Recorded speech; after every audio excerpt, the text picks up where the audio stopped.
Kişilər, dadlı kebab yemək istəyirsinizsə, restoran Kaluska Spa var.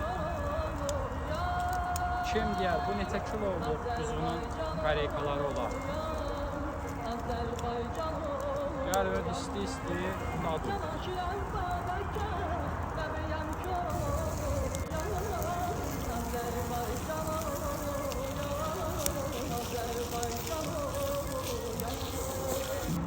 Ustadan hazır daha usta. Ha, usta qoy görkətsin.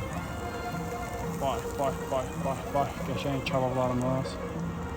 Brava, ustu da çəkilən ki, görsünlər sən ustun iş başında da həmişə.